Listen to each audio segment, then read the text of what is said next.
Hi, my name is Torri Schaffer, and I'm the president of Torri's Legal Services.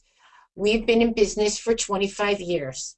I am also the founding member of the Mid-Atlantic Association of Professional Process Servers. I was the former president, and now I am the current vice president of MAPS. I am also a former board member of the National Association of Professional Process Servers.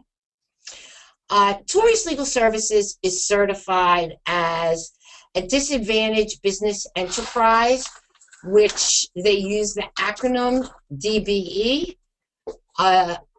That's in Maryland. I'm certified in Maryland as a minority business enterprise, which is an MBE. And in the state of Virginia, I am SWAM certified, which is a small woman-owned and minority-owned business. A lot of you are probably wondering, what is a minority status? Minority status is a status assigned to a group of people or organizations that are presumed to be socially disadvantaged. Women, African Americans, Hispanic Americans, American Indians, and Native Americans, disabled individuals, nonprofit organizations serving the mentally or physically disabled. A lot of people have objection to women and African Americans as being a minority group of individuals, but that is what the government considers a minority status. There are several different advantages of becoming a minority status. The Small Business Administration Office of the Government Contracting has put into their contractors' qualifications that at least 23% of all government contract dollars go to small businesses.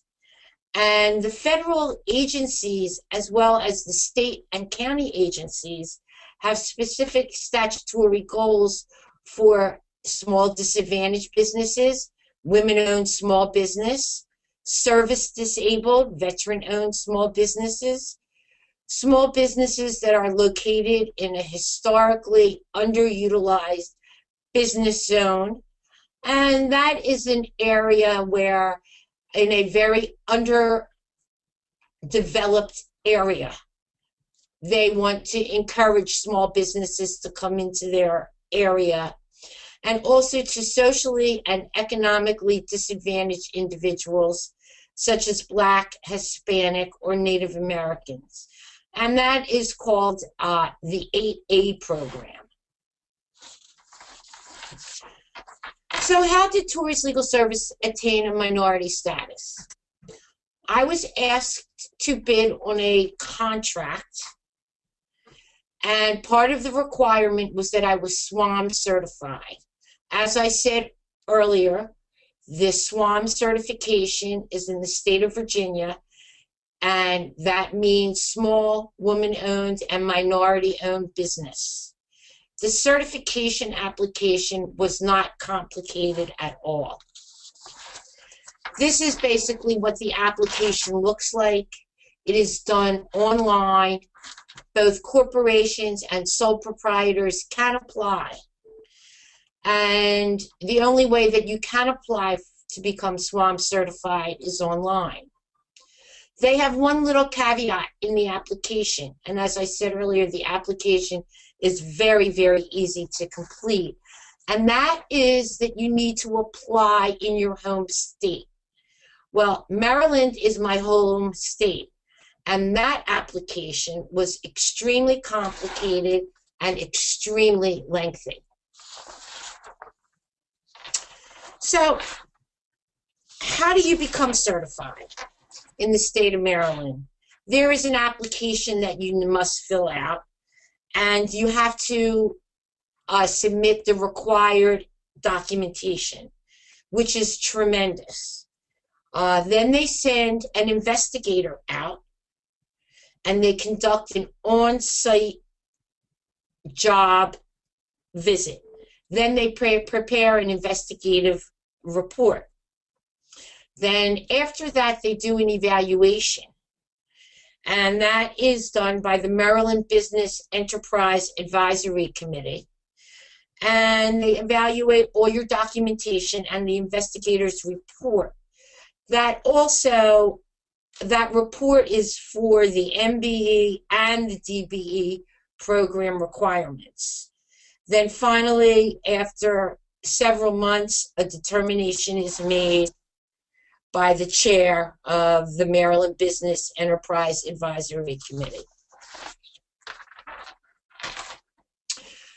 There are certain requirements for the MBE and the DBE. The first is ownership.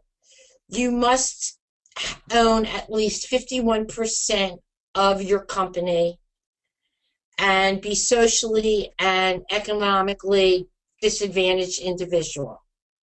You need to have the minority status, which is myself as a woman. I qualify right away. But African Americans, Hispanic, American Indians, Native Americans, disabled, and veterans.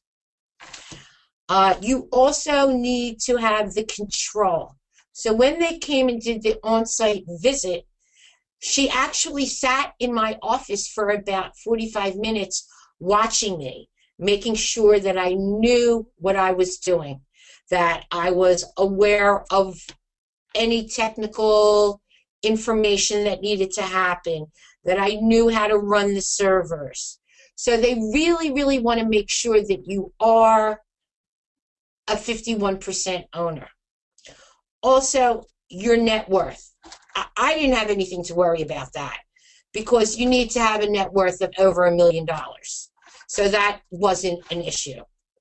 And then the size. The Small Business Administration has specific size of a corporation or sole proprietor, and that is determined by your 3-year average gross sales or your number of employees.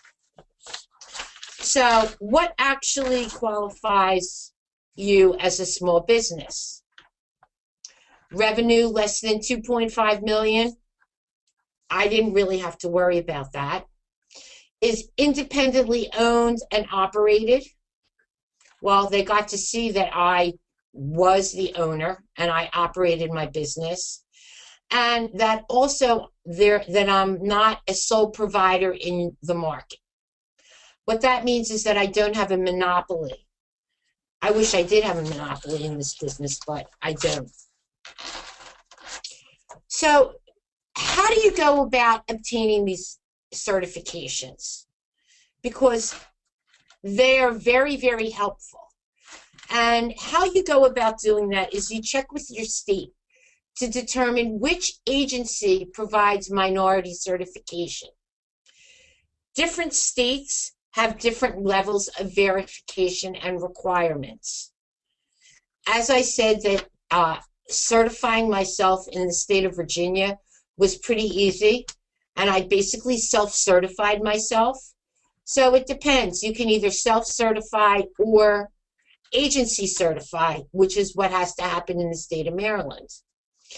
In Maryland, it's the Department of Transportation, Office of Minority Business Enterprise, which is the official certification agency for the MBE, DBE, and SBE programs. In the state of Maryland, MDOT provides help to applicants. They have detailed instructions and they have monthly workshops. This is something that is provided by the state of Maryland Office of Minority Business Enterprise. And it tells you what the agency is, the 2 areas of contracting, which are awards by any Maryland agency, counties, cities, and municipalities, and also federal projects where the Department of Transportation has anything to do with.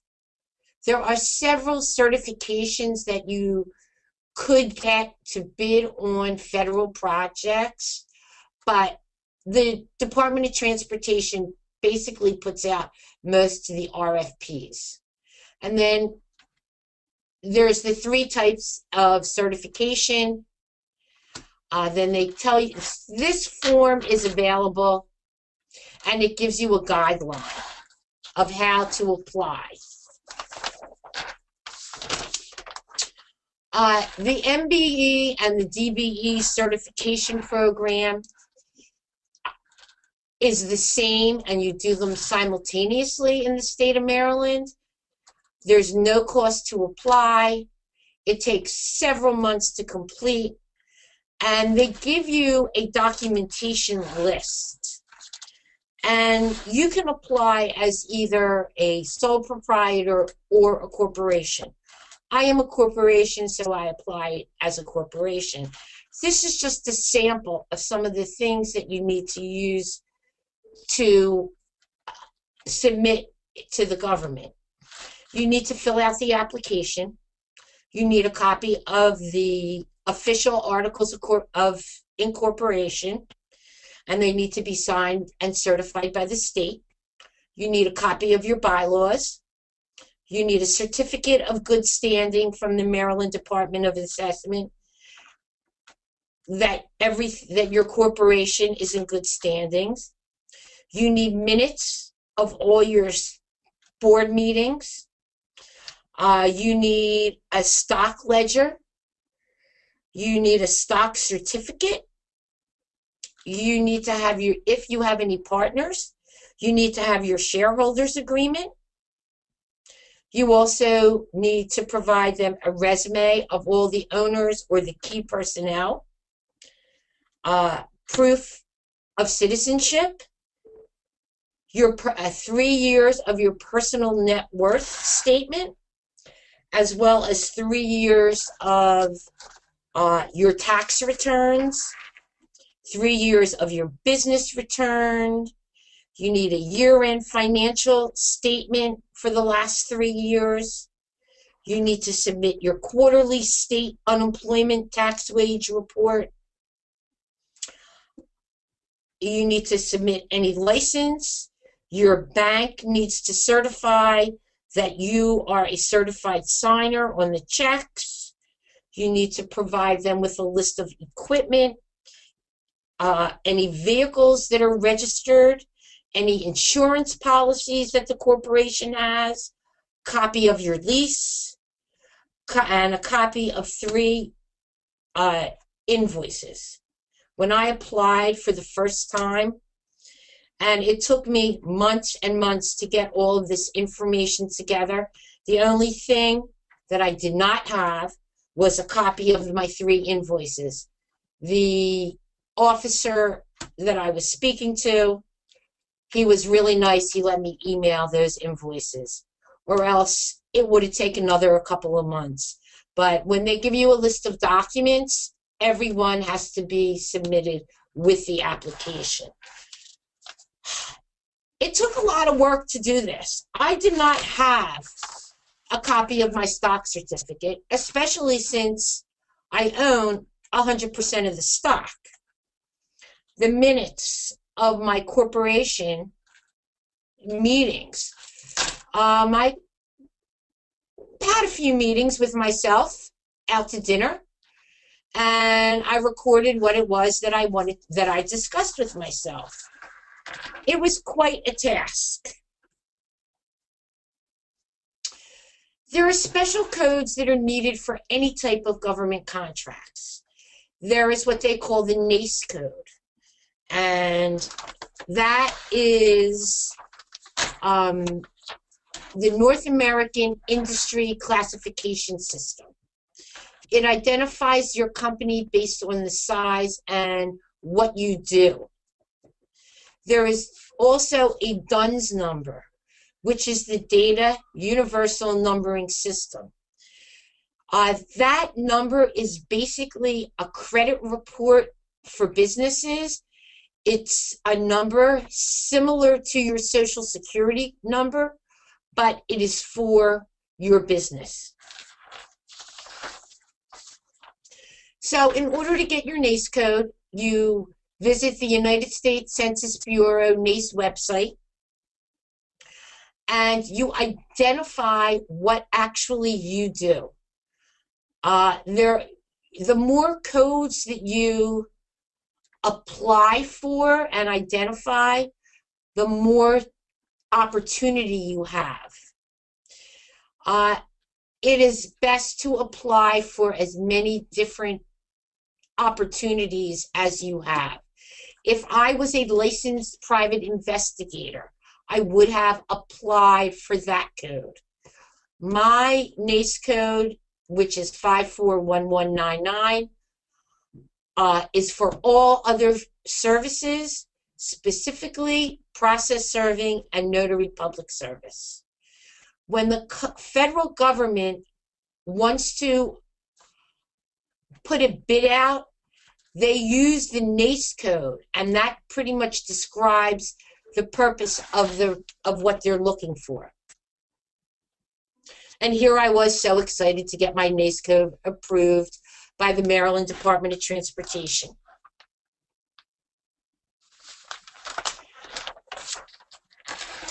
My DUNS number is issued by Dun & Bradstreet.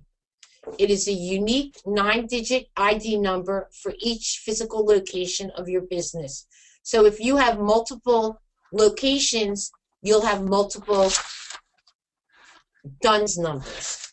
There's no fee to register, and it's very, very easy to get. A lot of people may already have a DUNS number and they not even know about it. This number is used for government, county, it's an identifier for any federal electronic commerce. You have to have your DUNS number. In order to get your DUNS number, you need to have your legal name. My legal name happens to be A&E Enterprises, which is named after my kids, Eric and Ariel. You need to also have your name and address of your business. If you have a DBA, which I do, which is Torri's Legal Services, you need to submit that. Your physical address, your mailing address, if it's different from your headquarters, your telephone number, your contact name and title, the number of employees at your location, and whether you're a home-based business. There are some additional benefits for being a minority status. You have a lot of opportunity from the federal, state, and local government opportunities. You may hook up with a prime contractor to fill their quota. Now, that's actually what I did. I have a contract with a very large corporation, and they needed to fill their quota of minority status business, which is why they insisted, and as part of my contract, that I get SWAM certified. Some jurisdictions even have set-asides that'll go to a small business. And what that means is they don't necessarily have to go through the whole project of putting out an RFP. If it's under $3,000 and they know that you are a minority status business, they can just call you and say, I need these papers served. Can you do this? And please provide me with your NACE and your DUNS number.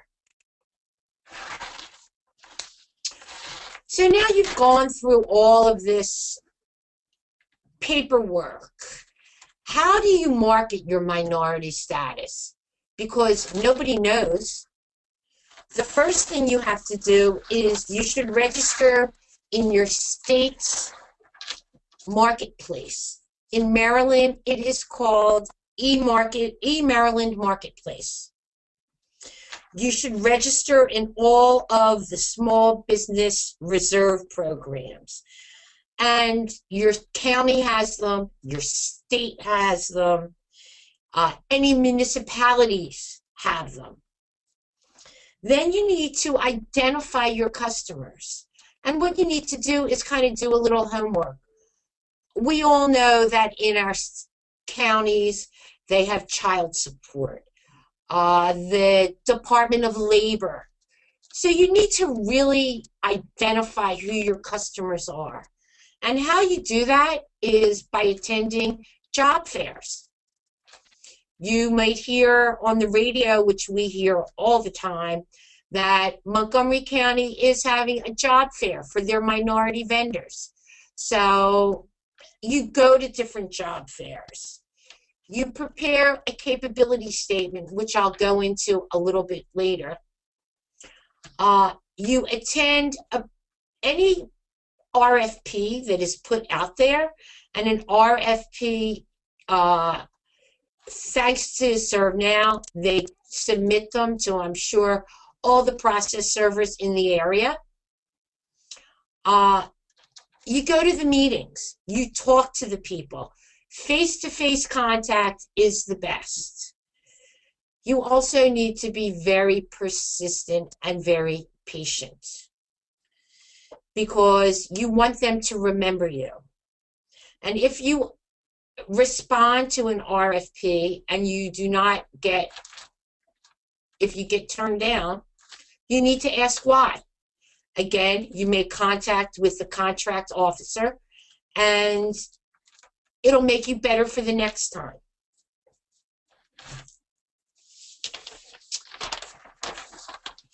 This is a copy of my capability statement.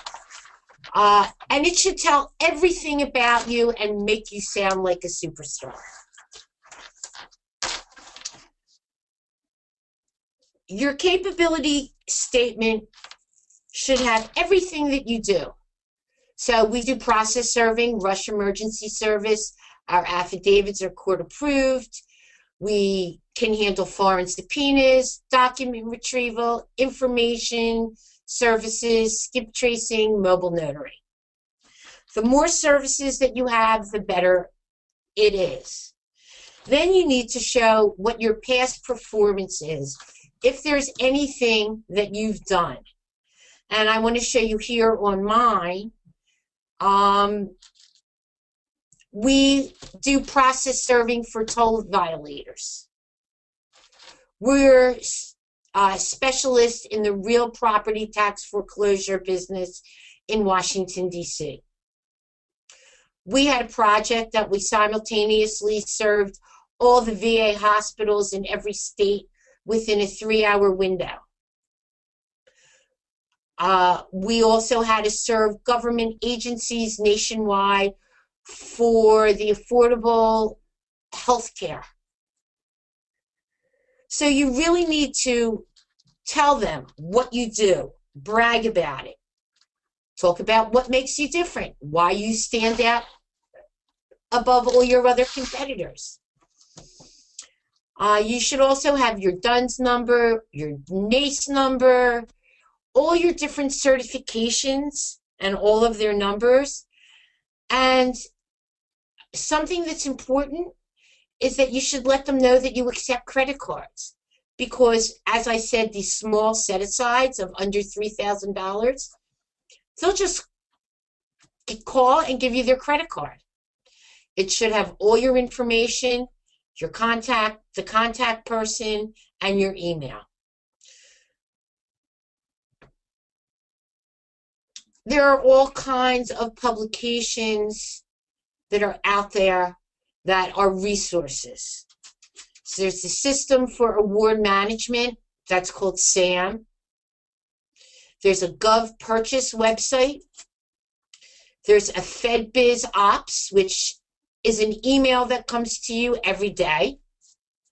There's the Federal Procurement Data System. And there's the usaspending.gov. Some of these are free. Some require a monthly membership or a yearly membership. You can obtain more information by going to your State Business Information Center, the Small Business Development Center, the Women's Business Development Center, the Subcontracting Opportunities Directory, and the Small Business Association has a representative. I also went to several different job fairs, and anything that had to do with minority status, I wanted to speak to other people that were minority status and see if there was some way I could partner with them. Thank you very much. It was a pleasure today, and if you have any questions or comments, and if you need more information, you can please contact me at Torri's Legal Services. Thank you. All right, well, we just wrapped up your presentation. You did a wonderful job, as you know. So thank you very much for taking the time to record that. I talked to Kimberly, and she said that you might have some updates for us or some things that you'd like to add. One of the things that I had said about going to job fairs and going to different events, the other day I went to an NRC event, and that is the National Regulatory Commission. I went to an event they were having through the Chamber of Commerce. And one of the things a lot of these chambers do is they try to match you with somebody that you might be a good fit. Well, there's not many process servers. Right. There's just not a lot of papers to serve. So I never, ever get matched with anybody. But I've met some really nice contacts. So I went to this presentation, and I have been looking for a contact to get into Lockheed Martin, which is a huge government contractor in this area. I wasn't matched for them. So I saw a gentleman with a badge that said Lockheed Martin. So I sat down at the end, and I was just waiting to speak to him. So as he was walking down to his table for the matchmaking session, I approached him, and I introduced myself, and I pretty much walked with him down the aisle. He said, "Oh, well, I don't really do this, but let me introduce you to somebody." Well, there were about 30 people in line waiting to talk to this guy. Wow. And they saw me walking towards him, and I was getting looks that would kill. So then I just decided I'd walk over to the gentleman I was speaking to. I handed him my capability statement, and I said, "Here, could you just please pass this on?" And he's like, "It was so nice meeting you. Of course I'll pass it on." So that was really great. I might not be able to get into the Nuclear Regulatory Commission, but it was a foot into Lockheed Martin. That's great. So you really kind of need to be a little bit aggressive and find the right person. Mm-hmm. And as I was leaving there, I saw somebody there from a company called Sodexo. Sodexo is a large, major corporation. They're a food service corporation. They supply foods for schools, government installations. They're a division of Marriott. And all of a sudden, the light bulb went on. I'm sure several of you know that I walked on the Susan Komen 60-mile breast cancer walk, and one of the girls I walked with is a paralegal there. Mm-hmm. I hadn't seen her in about 2 years. Got back to the office, sent her a Facebook message. She responded, called me back, and she said, "Oh, I can put your information right in front of the litigation department." So you really need to think out of the box and be creative, right, and go to these job fairs, because you just never know who you're going to meet. Absolutely. There's always an opportunity to network. If it's not someone who you can work directly with, then there's probably someone they can refer you to. So yeah, Torri, you were the last session, and so you brought it home for us. You helped us wrap up a successful ServeCon. So we want to thank you very much. We'll keep you on for another few seconds. If anyone has any questions for Torri about her presentation, feel free to jot that in the questions section of GoToWebinar. But Torri, tell the audience how they can get a hold of you if they have any questions that they come up with later on down the road. You can get in touch with me by either emailing me at torrilegalservices.com or just pick up the phone and call me. Awesome. I'm more than happy to share any information that I have. Great. Thank you so much, Torri. Great presentation. Thank you for sharing your thoughts and your insight and your experience. We got some great comments. You have a great weekend, and we really appreciate you calling in. And thank you, Trent, for having this educational seminar. It has been absolutely wonderful for the whole full 2 days. Well, thank you for saying that, Torri. All right, bye-bye. All right. Have a good weekend. You too.